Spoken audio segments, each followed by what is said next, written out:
Thank you so much. இங்க நான் பேசுறதுக்கு அன்மியூட் பண்றது சிவகுமாரி அன்மியூட் பண்ணியிருக்கேன், பேசுங்க. ஆமா. அன்மியூட் பண்ணியிருக்கேன், பேசுங்க. Hello sir.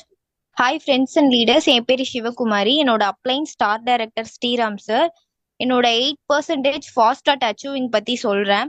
நான் என்னென்ன ஃபாலோ பண்ணேன், என்னோட அப்ளைன் வந்துட்டு எனக்கு என்னென்ன சொன்னாரு அப்படின்னா, எக்ஸ்ட்ரா ட்ரைனிங் அதை நான் கரெக்டா வந்து அட்டன் பண்ணேன். அப்புறம் பைலட் பேட்ச் வீடியோ வந்துட்டு நானாவே அவர்கிட்ட, அவரே மறந்துட்டாலும் அவங்கள கேட்டு கேட்டு நானே பைலட் பேட்ச் வீடியோ ஒரு ஒரு நாளைக்கும் பார்க்க ஆரம்பிச்சு. அப்புறம் டெய்லி மீட்டிங் கரெக்டா அட்டன் பண்ணேன். 7 days வந்துட்டு நான் யாரையும் இன்வைட் பண்ணல. அப்புறம் எனக்கு நிறைய டவுட்ஸ் வந்துச்சு. மீட்டிங் பார்ப்பேன், எனக்கு நிறைய டவுட் வரும். அதெல்லாம் வந்து எந்த ஒரு கூச்சப்படாம சார் கிட்ட போய் கேட்டுட்டே இருப்பேன். சார் எனக்கு இதை பத்தி சொல்லுங்க, அதை பத்தி சொல்லுங்கன்னு சொல்லி அவர்கிட்ட கேட்டுட்டே இருப்பேன். அப்புறம் கான்டாக்ட் எல்லாத்தையும் ஃபுல் கவர் பண்ணேன். அப்புறம் சார் என்கிட்ட முக்கியமா சொன்ன விஷயம் வந்துட்டு, சிஸ்டர் நீங்க அட்டண்டன்ஸை ஏத்துங்க, உங்களுக்கு கீழே நிறைய பேர் வந்துட்டு மீட்டிங் பார்க்க வைங்க, அட்டண்டன்ஸ் தான் முக்கியம் அப்படின்னு சொல்லி சார் என்கிட்ட சொல்லிட்டே இருந்தாரு. அதெல்லாம் நான் கரெக்டா ஃபாலோ பண்ணேன். அதுக்கப்புறம் எனக்கு கீழே நிறைய டவுன்லைன்ஸ் கொண்டு வந்தேன். ஒரு 1 month கூட ஆகல. அதுக்கு முன்னாடியே நான் வந்துட்டு எனக்கு கீழே மை நெட்ஒர்க்ல வந்துட்டு ஒரு 30 பேர் கொண்டு வந்தேன்.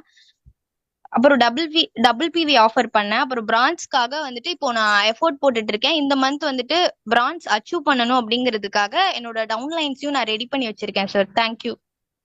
மேடம், இங்க ஒரே ஒரு கொஸ்டின். உங்க அப்ளைன் உங்களை பத்தி சொல்லியிருந்தாரு. அதாவது ஜாயின் பண்ண அந்த ஷார்ட் பீரியட்லயே உங்களுக்கு கீழே நிறைய பேர் ட்ரைனிங்கும் பார்க்க வைக்கிறீங்களாமா? எத்தனை பேர் உங்களுக்கு கீழே ட்ரைனிங் பாக்குறாங்க? என்ன சொல்லி பார்க்க வைக்கிறீங்க?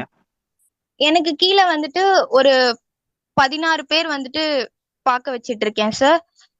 என்ன ஒண்ணுனா, இதோட இதோட எப்படி சொல்றது, இதோட இம்பார்ட்டன்ட்ட வந்துட்டு அவங்களுக்கு நான் சொல்லி புரிய வைப்பேன். சொல்றதுக்கு அந்த ஒரு விதம் இருக்குல்ல சார், அவங்களுக்கு இந்த மாதிரி வாய்ப்பு வந்துட்டு கிடைக்காது. அதனால இது எவ்வளோ யூஸ் பண்ணிக்கணும், நீங்க இதை எப்படி பார்க்கணும், வாங்க கரெக்டா அப்படின்னு சொல்லி கரெக்டா சார் என்ன சொல்வாரோ. இன்னைக்கு மீட்டிங் அட்டன் பண்ணாட்டி காலையில வந்துட்டு கால் பண்ணி அவங்களுக்கு சொல்ல சொல்வாரு. அதே மாதிரி கரெக்டா அவர் என்ன சொல்லி தந்தாரோ அதெல்லாம் நான் வந்து, ஏன் மீட்டிங் வர மாட்டீங்க, கண்டிப்பா வாங்க மீட்டிங், உங்க பார்த்தாதான் புரியும். நம்ம எல்லாருமே இங்க ஏர்ன் பண்ண வந்திருக்கோம். நம்ம ஏர்ன் பண்ணணும்னா ஃபர்ஸ்ட் நம்ம மீட்டிங் பார்த்தா தானே புரியும். அச்சீவ் பண்ணாதவங்க யாரும் அங்க வந்து பேசல. 10 lakh ஏர்ன் பண்ற சரவணன் சாரே வந்துட்டு ஸ்ட்ரெயிட்டா நமக்கு சொல்லி தராருன்றப்போ அவர்கிட்ட இருந்து நம்ம ஐடியா கத்துக்கிறோம். அப்பதான் நம்மளோட நாலேஜ் கெயின் பண்ணிக்க முடியும். நாலேஜ் கெயின் பண்ணாதானே அந்த லெக் ஃபார்மெட் எல்லாமே அதுல எல்லாமே சொல்லி தராங்கல்ல சார் மீட்டிங்ல. அப்ப பார்த்தா தானே புரியும். அது எல்லாத்தையும் நான் உங்களுக்கு சொல்லி புரிய வச்சேன் சார். புரியறப்போ ஓகே புரிஞ்சுக்கிட்டு அவங்களே வர ஆரம்பிச்சாங்க sir. Okay okay. Great great. அதான் உங்க அப்ளைன் உங்களை பத்தி என்கிட்ட சொல்லியிருந்தாரு, அதான் கேட்டேன். ஓகே, எதுக்காக நான் இதை சொல்றேன் அப்படின்னா, பாருங்க, ஜாயின் பண்ணி வித்தின் மந்த்துக்குள்ள 30 பேருக்கு மேல ரெக்ரூட்மெண்ட் பண்ணிருக்காங்க. 15 பேருக்கு மேல, பாதிக்கு மேல ட்ரைனிங் பாக்குறாங்க. எப்படி பாக்குறாங்கன்னா, அவங்களுக்கு சேர்ந்தவங்களா சூப்பரான ஆளு, அவங்களுக்கு சேர்ந்தவங்களா நல்ல ஆளுங்க, நமக்கு சேர்றவங்களாம் ஒன்றும் ஆகாதவங்களா இருக்காங்க அப்படின்னு நீங்க நினைச்சுக்கிறீங்க. அப்படி கிடையாதுங்க. இப்போ சொன்னாங்க பாத்தீங்களா, எப்படி சொல்லி சொல்லி பார்க்க வைக்கிறாங்கன்னு. அதே ஆள் உங்கள்ட்ட சேர்ந்தவங்க அவங்கள்ட்ட போய் சேர்ந்துருந்தா அவங்க அழகா பார்க்க வச்சிருப்பாங்க. நம்ம அவங்கள சரியா, நமக்கு பேச மாட்டேங்கிறோம், பேச தெரிய மாட்டேங்குது, பேசுறதுக்கு முயற்சி எடுக்க மாட்டேங்கிறோம், கத்துக்கவே மாட்டேங்கிறோம். எல்லாம் அதுவா நடக்கணுமா, அதுவா நடக்கணும்னு எதிர்பார்க்கிறோம். நம்மளே ஃபர்ஸ்ட் ட்ரைனிங் வர மாட்டேங்கிறோம் ரெகுலரா. பாருங்க, ஓகேவா? அப்ப ஆப்பர்ச்சுனிட்டியை சரியா பயன்படுத்துறவங்க பயன்படுத்தி முன்னேறி வந்துகிட்டே தான் இருக்காங்க.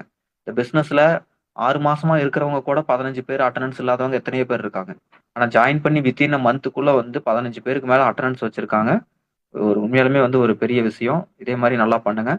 அடுத்து இங்க பேசுறதுக்கு ரித்தீஷ் அட்மிட் பண்ணியிருக்கேன், பேசுங்க.